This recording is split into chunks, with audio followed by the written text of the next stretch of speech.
महाराष्ट्र कोळी समाज संघटनेच्या बावलगाव शाखेच्या उद्घाटन प्रसंगी होत असलेल्या कार्यक्रमाचे अध्यक्ष, या गावचे माजी सरपंच आदरणीय नानासाहेब धनशेट्टे,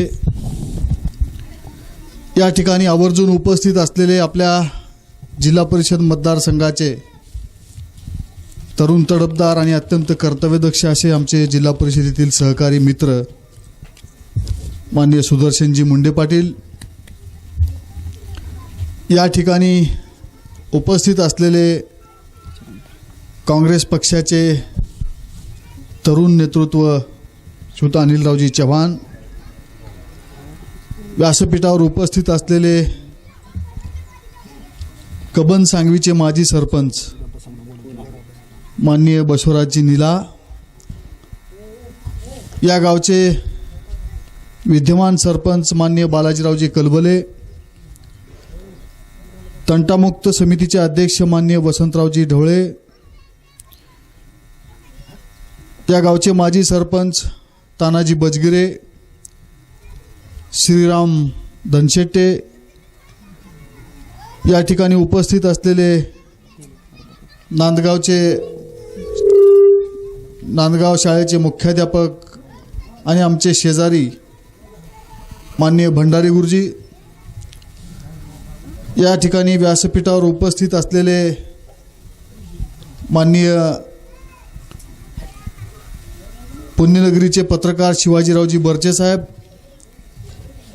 माननीय नागनाथराव बिरादार साहेब, या ठिकाणी उपस्थित असलेले माननीय धोंडीरामजी नीला साहेब, आदरणीय राजाभाऊ ढवळे, माननीय अनिलरावजी ढवळे, तुकारामजी ढवळे, या ठिकाणी उपस्थित असलेले शेषरावजी चिंतलपल्ले, माननीय बालाजीराव कांबळे, दीपकराव ढवळे, वैजनाथराव कलबले, नवनाथराव कांबळे, माननीय शिवराजजी पाटील, या ठिकाणी उपस्थित असलेले आजी माजी या गावचे सर्व प्रमुख पदाधिकारी, महाराष्ट्र कोळी समाज संघटनेचे या गावातील शाखेचे अध्यक्ष, सर्व पदाधिकारी आणि एवढ्या मोठ्या संख्येने उपस्थित असलेल्या बंधू आणि भगिनींनो, महाराष्ट्र कोळी समाज संघटनेची शाखा आज बावलगाव या ठिकाणी आपण स्थापन केली आणि माने सरांनी आत्ता आमच्या सगळ्यांच्या समोर या ठिकाणी सांगण्याचा प्रयत्न केला, या समाजाच्या ज्या व्यथा आहेत, या समाजाचं जे दुखणं आहे, हे दुखणं शासन दरबारापर्यंत पोचवावं अशा प्रकारची आम्हाला त्यांनी सूचना केली. खरं तर महाराष्ट्रातला आणि अखिल भारतातला कोळी समाज हा त्या वंशाचा आहे ज्यांनी रामायण घडण्यापूर्वी रामायण लिहिलं, त्या आद्य कवी महर्षी वाल्मिकी या पुण्यात्म्याच्या वंशातले आपण सर्वजण आहोत आणि अत्यंत प्रामाणिकपणाने काम करणारा हा समाज. एके ठिकाणी महर्षी वाल्मिकीने म्हटलेलं आहे, रघुकुल रीत सदा चली आई, प्राण जाय पर वचन न जाय. जीव गेला तर हरकत नाही, पण एकदा दिलेला शब्द अत्यंत प्रामाणिकपणाने पाळणारा समाज या देशाच्या पाठीवर जर कोणता असेल तर तो कोळी समाज आहे, हे आवर्जून मी आपल्याला या ठिकाणी सांगेन. आजही गावागावामध्ये रामायणासारखे, महाभारतासारखे पाठ आपण ऐकतो. 5000 वर्षापूर्वीचा इतिहास पुराणाद्वारे आपण गावागावात रामायणासारखे पाठ आपल्या गावात चालतात का नाही? या देशात जगात अनेक गोष्टी तयार होतील आणि कधी संपुष्टात येतील माहित नाही, पण रामायणासारखा ग्रंथ असा ग्रंथ आहे, जोपर्यंत सूर्य आणि चंद्र जिवंत आहे तोपर्यंत हा ग्रंथ जिवंत राहील. एवढी ताकद आपल्या महर्षी वाल्मिकींनी या रामायणासारख्या ग्रंथाची निर्मिती करून आपल्या सगळ्या समाजासाठी समर्पित केलेली आहे.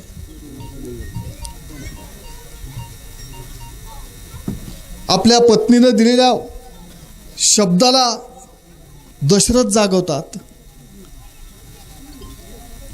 भाऊ वनवासात चालला म्हणून भरत त्या ठिकाणी राज्यकारभार करत नाही. लक्ष्मणासारखा, उर्मिलेसारखा अनेक पात्र महर्षी वाल्मिकींनी आपल्या रामायणासारख्या ग्रंथामध्ये निर्माण केली आहेत. ती काही उगी करमणुकीचं साधन म्हणून नाही, तर समाजात बिघडत चाललेली जी व्यवस्था आहे ही व्यवस्था खऱ्या अर्थानं नीट चालली पाहिजे. कुणाचंही मन त्या ठिकाणी बिघडलं नाही पाहिजे, यासाठी हा ग्रंथ आपल्या सगळ्यांच्या उपयोगाला येत असतो. आणि म्हणून आपण महर्षी वाल्मिकीच्या वंशातले आहोत, आपलं खरं तर भाग्य आहे. हा समाज समुद्राच्या काठावर माशा धरून मच्छीमारीचा प्रमुख व्यवसाय करणारा हा समाज आहे. आपल्याही भागात हा कोळी समाज आपला लढा गेल्या अनेक वर्षापासून उभा करतोय. पण महाराष्ट्र कोळी समाज संघटनेच्या बावलगाव शाखेच्या या सर्व पदाधिकाऱ्यांची जबाबदारी आहे. कोळी समाजाचा मला वाटतं हा तालुका स्तरावरचा मेळावा तुम्ही इथं आयोजित केला. अनेक गावगावचे कार्यकर्ते इथं आले. आपली जबाबदारी आहे की आपल्या समाजासाठी आम्ही काहीतरी केलं पाहिजे. आपल्या समाजाचा कोण कार्यकर्ता कोणत्या पक्षात आहे इथं सांगितलं. मला वाटतं आपल्या कबन सांगवीचे कुठे गेले, आपले शिवसेनेचे सर्कलचे काहीतरी उजळमचे कुणी सांगितलं शिवसेनेत आहेत आमचे प्रमुख. कुणी काँग्रेस पक्षात असेल, कुणी भारतीय जनता पक्षात असेल, कुणी सुदर्शन पाटील तुमच्या बरोबर असेल. जिथं कुठं राहायचं तिथं राहू द्या, पण समाज म्हणून जेव्हा एकत्र येण्याची भूमिका आणि जबाबदारी आपल्यावर येईल त्यावेळेला पक्षाचे जोडे आपण या समाजाच्या व्यासपीठाच्या बाहेर सोडायचं आणि या ठिकाणी येऊन केवळ समाज आणि समाजच याचाच विचार आपण करायचा, अशा प्रकारची संकल्पना आज या ठिकाणाहून मी मांडणार आहे. दंड कोणता का असत नाही, शिवसेनेचा असू द्या, काँग्रेसचा असू द्या, भाजपचा असू द्या, राष्ट्रवादीचा असू द्या, कोणता का पक्षाचा दंड राहीना, पण त्याचं पाणी मात्र आमच्या कोळी समाजाच्या वाफ्यात आलं पाहिजे. यासाठी तुम्ही सगळ्यांनी प्रयत्न करा अशी मी आपल्याला विनंती करणार आहे. खरं तर या समाजाच्या प्रामाणिकपणाबद्दल अजून काय किती किती अजून आपल्याला उदाहरणं द्यावीत. ते जीव गेला तरी चालेल, पण वचन आम्ही खाली जाऊ देणार नाही. ही शिकवण जर आपल्या आद्य गुरु महर्षी वाल्मिकीनं आपल्याला दिलेली असेल तर आपण या ठिकाणी प्रामाणिकपणाने काम करायचं आहे. आपल्या समाजाच्या शेड्यूल्ड ट्राईब या कास्ट सर्टिफिकेटसाठीचा लढा सुरू आहे, ज्याच्यामुळं अनेक पोरं आज शिकलेली आहेत परंतु आमची व्हॅलिडिटी होत नाही म्हणून पोरं या ठिकाणी कुजत पडलेली आहेत. मी या ठिकाणी आपल्याला विश्वास देऊ इच्छितो की मी सरकारमध्ये काम करणारा कार्यकर्ता आहे. जिल्हा परिषदेचा सदस्य असलो तरी सरकारमध्ये असलेले जे कोणी मंत्री आहेत त्यांच्यापर्यंत आपल्या समाजाच्या भावना पोहोचवण्याची जबाबदारी आजच्या निमित्तानं मी या ठिकाणी घेऊ इच्छितो. काय मागतोय हा समाज? शेड्यूल्ड ट्राईबचं सर्टिफिकेट मिळालं की आमच्या पोराला नोकरी मिळणार आहे. हो, अनेक ठिकाणची पदं भरायची वेळ आली की एका जागेसाठी 200-200, 500-500 पोरं राहतात. पण शेड्यूल्ड ट्राईबचं पदं भरायची जेव्हा वेळ येते तेव्हा पदं 10 असतात आणि उमेदवार 1 असतो. ही प्रचंड असलेली दरी आपल्याला कमी करण्यासाठी आपल्या समाजाच्या सगळ्या बांधवांना शेड्यूल्ड ट्राईबचं कास्ट सर्टिफिकेट व्हॅलिड करून मिळालं पाहिजे. यासाठी तुम्ही जेव्हा केव्हा हाक माराल तेव्हा तुमच्या खांद्याला खांदा देऊन मी तुमच्या सोबत राहीन असा विश्वास आजच्या निमित्तानं आपल्याला या ठिकाणी देतो. गावाच्या विकासाच्या बाबतीत मी या ठिकाणी जेव्हा सुदर्शन पाटलाबरोबर फिरत होतो, एवढा तरुण अत्यंत कर्तव्यदक्ष असा जिल्हा परिषद सदस्य, जसं बघायला देखणं आहे तसं काम करायला बी देखणं माणूस आहे. त्यांना सांगितलं माझी आत्या इथं राहते आहे, तेव्हा म्हणले तुम्ही आम्हाला आधीच का सांगितलं, निवडणुकीच्या वेळेला का सांगितलं नाही. तेव्हा सुदर्शनराव मी तुम्हाला सांगू इच्छितो, तुमची आजी आणि माझी मैत्री इथल्या गावातल्या सगळ्या लोकांना माहिती आहे की राजाभाऊ. आणि मग जेव्हा एखादा भातचा, मी या गावचा भातचा आहे, भातचा काय त्याचा मित्र काय, जेव्हा एखादा मैदानात उतरला म्हटलं की भातच्याला कधी कुणी माघारी पाठवत नाही, याची जबाबदारी ठेवून या लोकांनी तुमच्या पाठीमागे उभं राहिलेलं आहे. बसवराज नीला पंचायत समितीच्या सदस्य आहेत आमच्या वहिनी, तेही तरुण तडफदार आणि धडाडीचं असलेलं नेतृत्व आपल्या या भागामध्ये. खरं तर तुम्ही लय हुशार आहो, एक घड्याळ आणि एक कमळ असली जोड लावली इथं. आणि मग तुम्हाला अधिक सांगण्याची आवश्यकता नाही, काही गोष्टी आवर्जून या ठिकाणी बोलल्या पाहिजेत म्हणून मी बोलणार आहे. गावाच्या विकासासाठी पैसा कलवले साहेब, सुदर्शन पाटील कमी पडू देणार नाहीत. कुठे कमीच पडलं तर मी तुमच्या पाठीमागे उभं राहायलाही कधी मागे पुढे पाहणार नाही. आत्ता बोलता बोलता सुदर्शन पाटील इथं म्हणले की पुन्हा विकास कामाचं उद्घाटन करताना नाना तुम्ही इथं बोलवा बरं, सरकार तुमचा आहे, तुमचा सत्कार करा. मी म्हणलो सुदर्शन पाटील आपण जिल्हा परिषदेमध्ये आज विरोधी पक्षात आहोत, पण तरी बी तुमचंच चालतंय की म्हणले त्यांनी. त्याच्यासाठी आम्ही आमचं कौशल्य त्या ठिकाणी वापरतो. मानेसाहेब, सत्ताधाऱ्यांच्या बरोबर आम्ही कधी तडजोड केली नाही, जाणीवपूर्वक कधी विरोध करायचा म्हणून त्या ठिकाणी विरोध केला नाही. सत्ताधाऱ्याच्या समोरचा आरसा होऊन त्या ठिकाणी आम्ही काम करत असतो. जिथं कुठं चुकले त्या ठिकाणी चाबकाचे फटकारे घेऊन शब्दाच्या रूपाने त्या ठिकाणी आम्ही मांडत असतो आणि त्यावेळेला समाजाला न्याय देण्याची भूमिका घेऊन आम्ही त्या ठिकाणी काम करतो. कधी सत्ताधारी विरोधी पक्ष अपक्ष असा कधीच भेद केला नाही. आम्ही राजकीय क्षेत्रात गेल्या 20-22 वर्षापासून काम करतो. सुदर्शन पाटील 2005ला मी रोहिणा जिल्हा परिषद मतदारसंघात निवडणूक लढवायची इच्छा व्यक्त केली होती.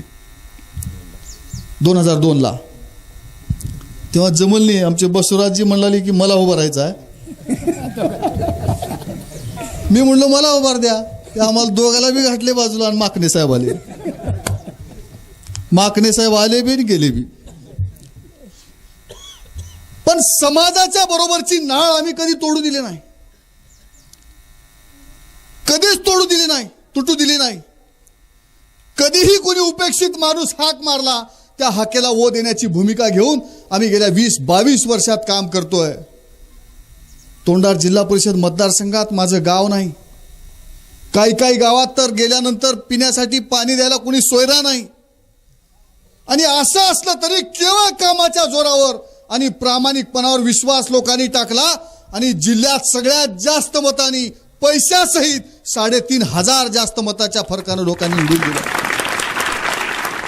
कधी आम्ही लबाड बोललो नाही. आणि मग या ठिकाणी मी आपल्याला सांगेल की गावाच्या विकासासाठी निधी कमी पडू देणार नाहीत. पण आता काही गोष्टी आपल्याला कराव्या लागणार आहेत हेही सांगायला मी इथे विसरणार नाही.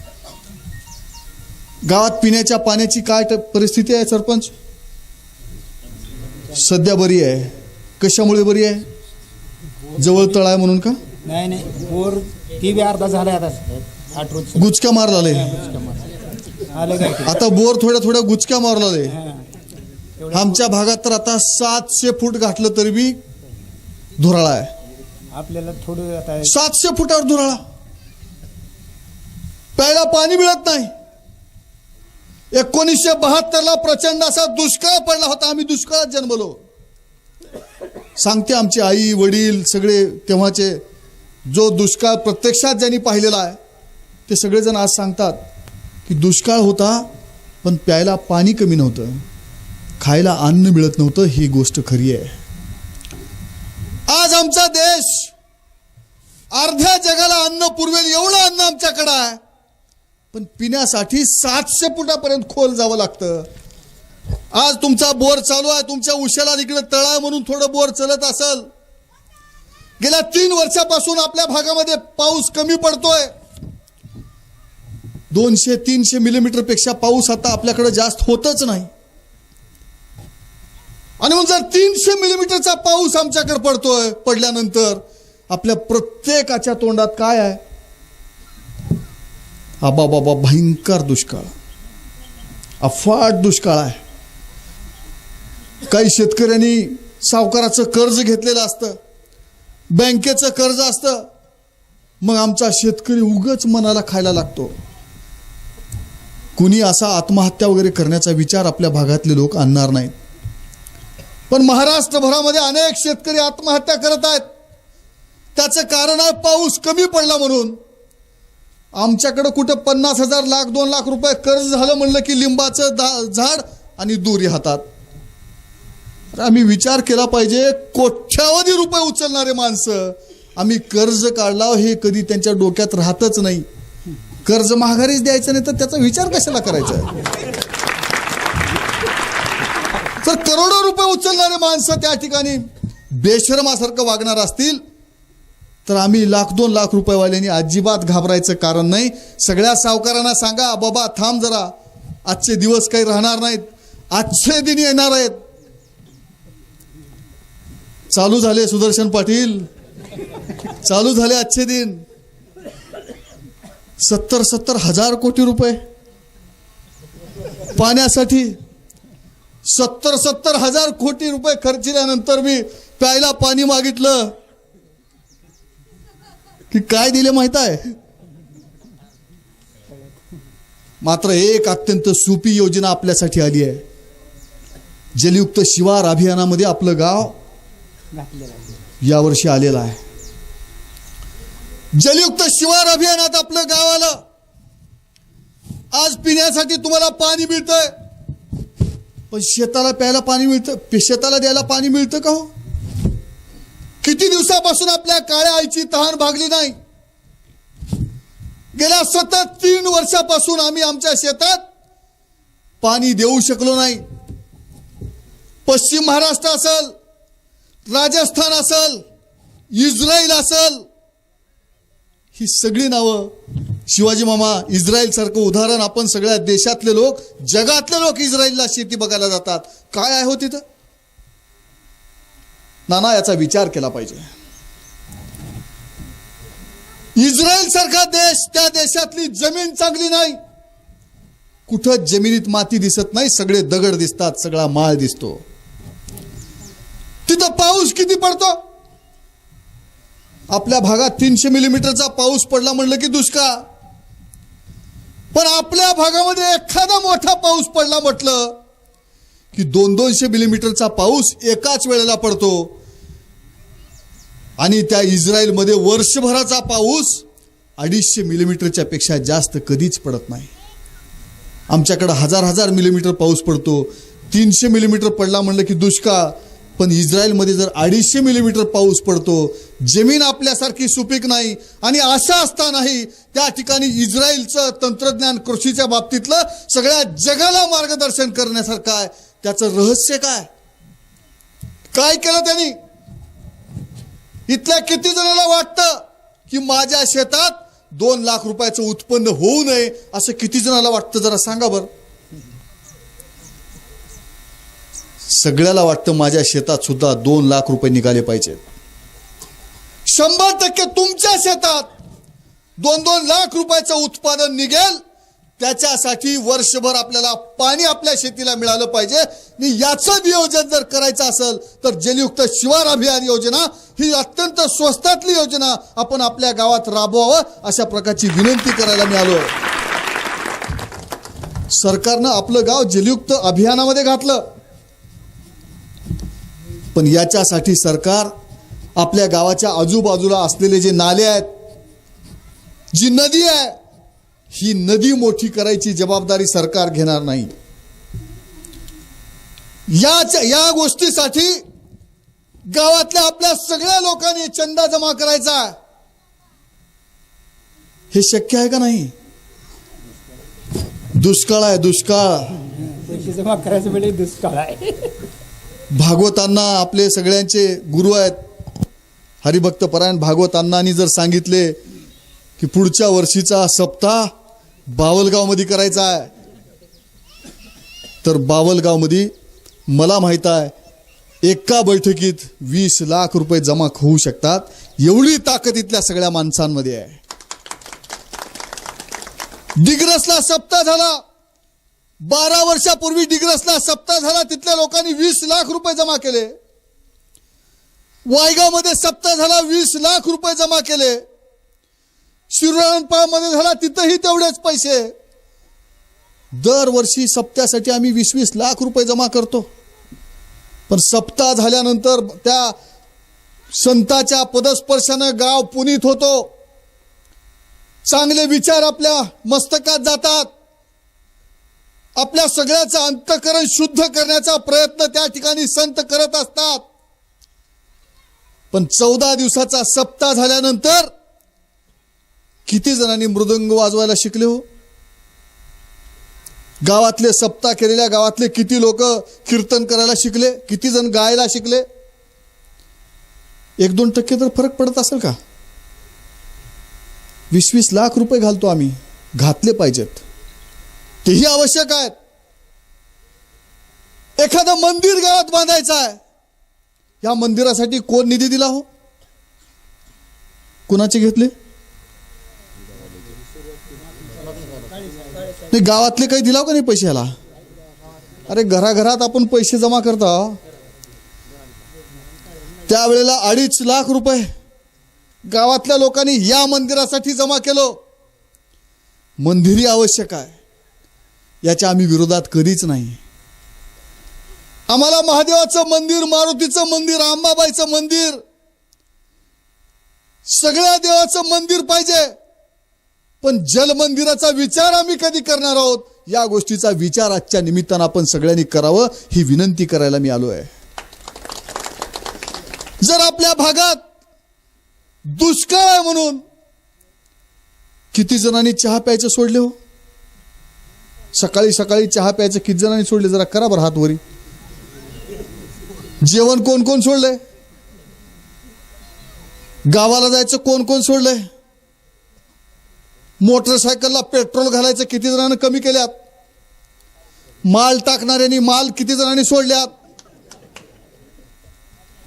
एक बी सापडत नाही. केवळ दुष्काळाचं कारण समोर करून आम्ही जलयुक्त शिवार अभियानासाठी जर पैसा जमा करणार नसू तर काळ तुम्हाला माफ करणार नाही. सरकार आपल्याला 12-12.5 हजार रुपये देणार आहे. साकोळमध्ये जलयुक्त शिवार अभियानासाठी सरकारने जेवढा निधी दिला त्या निधीमधला 25% हिस्सा या जलयुक्त शिवार अभियानासाठी त्यांनी देण्याचा संकल्प केला आणि आपणही अशा प्रकारचा संकल्प करावा अशी विनंती मी आपल्या सगळ्यांना या ठिकाणी करतो. फार सोपी योजना जी आम्ही आमच्या गावात राबवली. सताळ्यामधलं जलयुक्त शिवार अभियान बघण्यासाठी एक समिती तुम्ही नियुक्त करा. त्या समितीने येऊन बघा. गेल्या 8 वर्षापासून पिण्यासाठी पाण्याचा टँकर कंटिन्यू, 8 वर्षातले 3 वर्ष तर अनिलराव कायम त्या ठिकाणचा टँकर सुरू होता. निवडणूक झाली आणि ती निवडणूक सोसायटीची गेल्या वर्षी निवडणूक झाली. निवडणुकीमध्ये प्रचंड तणाव, संघर्ष. आमच्यातली कसली निवडणूक झाली? सुदर्शन पाटलाला मी गेल्यावर विचारा, सोसायटीची निवडणूक. एवढा तणाव. निकाल लागला दुसऱ्या दिवशी जिल्ह्याचे जिल्हाधिकारी, तहसीलदार, BDO, डेप्युटी कलेक्टर या सगळ्याला बोलून एकत्र दुसऱ्या दिवशी निकाल लागल्यानंतर आम्ही एकत्र सगळ्या गावातल्या लोकांना केलं आणि मी त्या ठिकाणी सगळ्या गावकऱ्यांना विनंती केली. मी एका पॅनलचा प्रमुख होतो. दुसऱ्या पॅनलच्या प्रमुखाबरोबर त्यांच्याही सहकार्याने एकत्र आणलं आणि आम्ही त्यांना सांगितलं, भावानो, एखादी निवडणूक आम्ही जिंकली काय, एखादी निवडणूक हारली काय, याच्याने जिंकल्यानं काही आपलं फार बरं होणार नाही, पराभूत झाल्यानं कोणाचं नुकसान होणार नाही. पण ही योजना जर आपल्या गावात आपण राबवलो नाही तर आपल्याला भावी पिढी माफ करणार नाही. त्याच्यासाठी आपण एकत्र या आणि गावामध्ये जलयुक्त शिवार आपण राबूया अशा प्रकारची साथ त्यांना घातल्यानंतर त्यांनी प्रतिसाद दिला आणि एका दिवसात 5 लाख रुपयाचा लोकसहभाग त्या ठिकाणी जमा झाला. काय केलं मी त्या 5 लाखातून? आमच्या गावाच्या कडेवरून एक नाला वाहत होता 12 फूट रुंदीचा, 2 फूट फक्त खोल होती. 5 किलोमीटर लांब असलेला नाला आम्ही निर्णय घेतला आणि त्या 12 फूट असलेल्या रुंदीच्या नाल्याला आपले बरेच लोक शंभू उंबरग्याला महादेवाच्या निमित्तानं यात्रेच्या निमित्तानं जातो, तेव्हा जात असताना गावाच्या दक्षिणेकडे असलेला जो नाला आहे त्या नाल्याला 50 फूट आम्ही रुंद केलं. 12 फुटाच्या नाल्याला 50 फूट रुंद केलं. केवळ 2 फूट खोल होता, 10 फूट खोल घातलं आणि 5 किलोमीटर नाला हा 50 फूट रुंदीचा, 10 फूट खोलीचा आणि 5 किलोमीटरचा नाला त्या ठिकाणी केला. फक्त अर्धा तास यावर्षी पाऊस पडला. तोही आमच्या इथं पडला नाही, वायगावला पडला. वायगावला पडलेलं पाणी आमच्या त्या 5 किलोमीटरच्या नदीमध्ये उभं राहिलं आणि एका वेळेला मला अभिमानानं आपल्याला सांगावं वाटतं, एका वेळेला त्या 5 किलोमीटर 50 फूट रुंद आणि 10 फूट खोलीच्या नाल्यात 10 कोटी लिटर पाणी त्या ठिकाणी उभं राहिलं. एका वेळेला 10 कोटी लिटर पाणी उभं राहिलं. टँकर चालू होता. त्या अर्ध्या तासाच्या पडलेल्या पावसानं 10 कोटी लिटरच्या पाणी थांबलेल्यामुळं दुसऱ्या दिवशी आम्हाला प्रशासनाला सांगायला अभिमान वाटला की साहेब आता तुमचा टँकर परत घेऊन जा. तो नाला सरळ करताना ज्या ज्या लोकांनी विरोध केला होता ते पुन्हा जिबळ्या चाटायला लागले. विरोध केला. तुमच्या इथले काही लोक पुढे येऊन तुम्ही समिती करा. आम्ही पैसा जमा करताना ज्या गावातल्या 4-2 लोकांनी आम्ही तुम्हाला पैसा देणार नाही अशा प्रकारचा विरोध केला होता, त्या लोकांना आता वाटायला लागलं की आता मात्र आपल्या तुरीचं पीक चांगलं येणार आहे. रात्रच्या मोटरी लावून पाणी देऊ लागले नदीतलं. एकाएकाला 20-20 पोते तुरी. आता असल्या काळात सुदर्शन पाटलाला त्यांनी विचारले तुरी किती झाल्या तुम्हाला? मी म्हणलो 50 पोते झाले या गबरूला, 50 पोते. हे सगळं कशामुळे झालं? फक्त नाला सरळीकरणाच्या कामामुळे झालं. जर केवळ 15 लाख रुपयामध्ये 10 कोटी लिटर पाणी क्षमता करण्याची ताकद या अभियानात आहे. 10 कोटी लिटर पाणी क्षमतेचा एखादा तलाव करायचं सरकारला म्हटलं तर किमान 5 कोटी रुपये लागतात.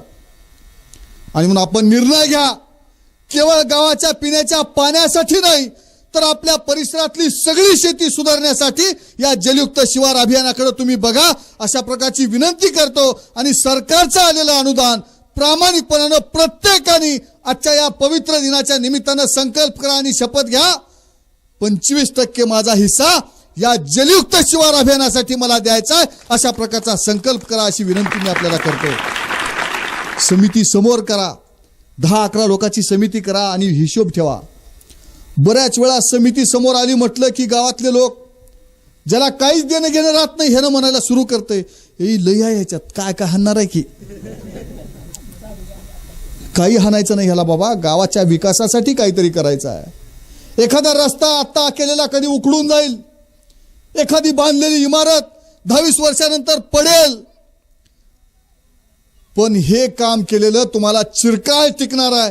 याच्यासाठी तळमळीनं हा विषय जरी आज महाराष्ट्र कोळी समाज संघटनेचा असला तरी गावागावातल्या आलेल्या प्रत्येक कार्यकर्त्याची ही जबाबदारी आहे. आणि या कामासाठी जो कोणी झोकून देऊन काम करेल त्याचं नाव सुद्धा त्या गावातले लोक कधीच विसरणार नाहीत एवढी जाणीव तुम्हाला मी करून देऊ इच्छितो. आणि कोळी समाज बांधवाच्या पाठीमागं सतत खंबीरपणानं सावलीसारखा मी उभा राहीन असा विश्वास देतो आणि लांबत असलेलं भाषण इथंच थांबवतो.